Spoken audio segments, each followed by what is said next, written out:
सबसे पहले तो मैं जो कल 26 नवंबर को जो आप कराची पिंडी जा रहे हैं, इतनी आपकी तबीयत है, इसके बावजूद क्या आपका एम क्या होगा, मकसद क्या है कल आपका?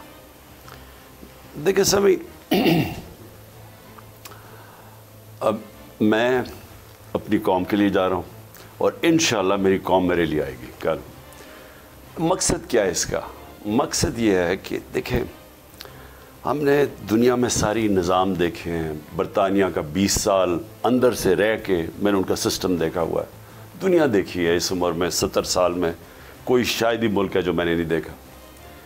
देखिए, मैं हमेशा मेरे में ज़हन में ये था कि पाकिस्तान को एक आज़ाद, एक खुददार, एक तरक्की याफ्ता, एक दुनिया में मिसाल बनने वाली कौम बनना चाहिए था। हम जब क्रिकेट खेलते थे तो हमें कोई पूछता नहीं था। जब मैंने शुरू की टेस्ट क्रिकेट, बड़ी कमज़ोर टीम थी हमारी, और तो दुनिया सेकंड टीम्स भेजती थी जो बड़ी बड़ी इंग्लैंड वगैरह इस मुल्क में। और मुझे बड़ा फ़ख्र था कि मैंने आहिस्ता आहिस्ता देखते देखते पाकिस्तान को वर्ल्ड चैम्पियंस बनाया। दुनिया में हमने जाके दूसरे मुल्कों में हम सीरीज़ जीत के आए, तो बड़ी हमें फ़ख्र होता था, क्योंकि हमने एक ग़ुलामी से निकले थे और एक हम दुनिया को बता रहे थे कि हम भी आपका मुकाबला कर सकते हैं। तो हमारा क्रिकेट था उस वक्त। तो जब मैंने क्रिकेट छोड़ी तो और क्रिकेट के दौर में मुझे हमेशा तकलीफ़ होती थी कि हमारे यहाँ एक ग़ुलाम ज़हनियत थी, आज़ाद हुए ही नहीं ज़हनी तौर पे। कोई हमारे पॉलिटिशियंस, कोई गोरा आ जाता था बाहर से, उसको ऐसे मिलते थे जैसे कि पता नहीं कोई खुदा आ गया है। एम्बसीज़ के अंदर जाओ या अमेरिकन एम्बसी में जाओ तो पाकिस्तानी ऐसे करके खड़े हुए होते थे हमारे सियासतदान उनके सामने। मुझे इतनी शर्म आती थी कि हमारे ये कोई ना कौमी गैरत रहे, ना कोई पॉलिटिशियन।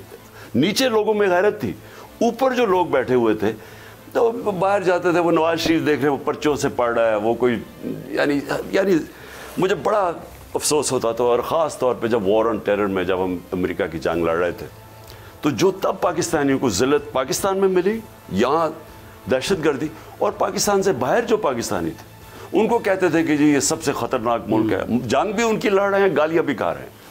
तो मैं जो अपनी कौम को बताना चाहता हूँ, और मेरी कोशिश रही है 26 साल से, तहरीक इंसाफ, कि एक कौम जब आज़ाद होती है ना तो उसमें दो पहलू होते हैं। एक तो कौम आज़ाद होती है इंसाफ से। इंसाफ हमें हुकूक देते हैं, मेरे फंडामेंटल राइट्स की हिफाजत करता है इंसाफ का निज़ाम, अदालतें, आइन मेरी डिग्निटी, मेरा रिस्पेक्ट, मेरे हकूक़ की हिफाजत करता है, पाकिस्तान का आइन करता है। लेकिन है नहीं। तो जो सबसे बड़ी जंग ये है वो ये कि पहले तो लोग आज़ाद हों। आज़ाद कौमें ही बड़े काम करती हैं, और इंसाफ इंसान को आज़ाद करता है। अब बरतानिया में हम पहली दफ़ा मैं जब गया तो लोग अपनी हकूक़ की बात करते थे, ये स्टूडेंट्स हमारे यूनिवर्सिटी के, कि ये मेरा राइट है। हमने कभी सुना ही कि नहीं था यहाँ, क्योंकि यहाँ डिक्टेटरशिप थी। तो पहले तो वो, और उसके साथ ही जुड़ी हुई है आज़ादी, यानी कौम अपने फैसले यहाँ करे, हमें डिक्टेशन ना दे बाहर से बैठ के कि जी रूस से तेल लेना या नहीं लेना। तो ये जो कल हम लोगों को जमा कर रहे हैं, और इंशाल्लाह मेरे ख़्याल में और मेरा दिल कहता है कि ये तारीख़ी मजमा होगा। तो एक पैगाम देना चाहते हैं इस सारे इदारों को, सारी कौम को, कि देखिए ये जो अब पाकिस्तान का जिस फैसला कुन मोड़ पे आके खड़ा हो गया, ये अब वक्त है कि हम अपने आप को हकीकी तौर पे आज़ाद करें, क्योंकि कौमों में शऊर आ गया। अवाम अपने आप को आज़ाद करती है। जब अवाम में शऊर आ जाता है और वो समझ आती है कि ये, और जो आज समझ आ गई है सोशल मीडिया की वजह से, मीडिया की वजह से, आप जैसे लोगों की वजह से, अरशद शरीफ जैसे लोगों की वजह से, उन्होंने लोगों के अंदर शऊर पैदा कर दिया। तो मुझे कभी भी अपनी 27 साल की पॉलिटिकल स्ट्रगल में आज जितना मुझे एतमाद है कि आज हम एक जागी हुई जिंदा कौम इस मुल्क को आज़ाद करेगी। ये तो कौम पर एतमाद का आपने इजहार किया कि बहुत लोग आएंगे।